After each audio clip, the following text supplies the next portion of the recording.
Gangsta Granny by David Walliams. Chapter 5. A Little Broken. Ah.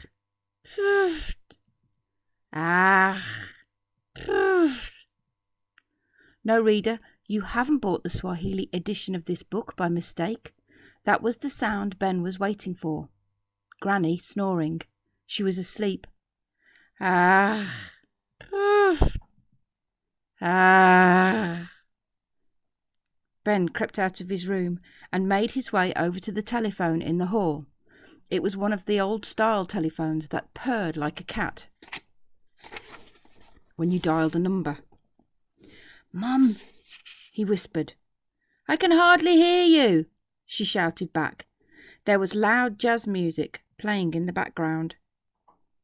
Mum and Dad were at the arena again, watching Strictly Stars dancing live, on stage live. She was probably drooling as Flavio Flavioli swivelled his hips and broke the hearts of thousands of women of a certain age. "What's the matter? Is everything all right? The old bat hasn't died, has she?" "No, she's fine, but I hate it here. Can't you come and pick me up, please?" whispered Ben. "Flavio hasn't even done his second dance yet." "Please," he pleaded. "I want to come home. Granny is such a bore. It's torture spending time with her." "Speak to your dad." Ben heard a muffled sound as she passed the phone over. "Hello?" shouted Dad. "Please keep your voice down." "What?" he shouted again. "Shh, keep your voice down. You're going to wake up Granny. Can you come and pick me up, Dad? Please, I hate it here." "No, we cannot.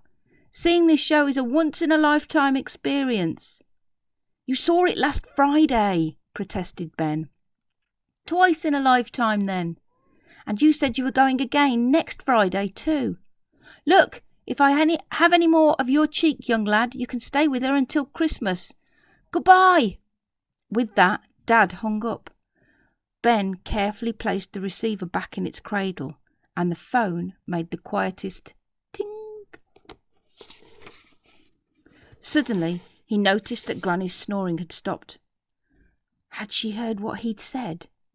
He looked behind him and thought he saw her shadow, but then it was gone. It was true that Ben found her dreadfully dull, but he didn't want her to know that. After all, she was a lonely old widow, and her husband had died long before Ben was even born. Guiltily, Ben crept back to the spare room and waited and waited and waited for the morning.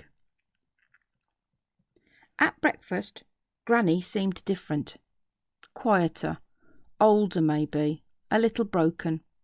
Her eyes looked bloodshot, as if she had been crying. "Did she hear?" thought Ben. "I really hope she didn't hear."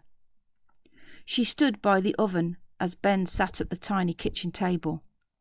Granny was pretending to be interested in her calendar, which was pinned to the wall by the oven. Ben could tell she was pretending, because there was nothing interesting on her calendar.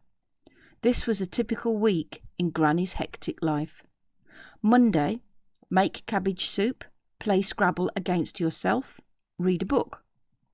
Tuesday, make cabbage pie, read another book, blow off. Wednesday, make the dish chocolate surprise. The surprise is that it isn't made of chocolate at all. It is, in fact, 100% cabbage. Thursday, suck a Murray mint all day.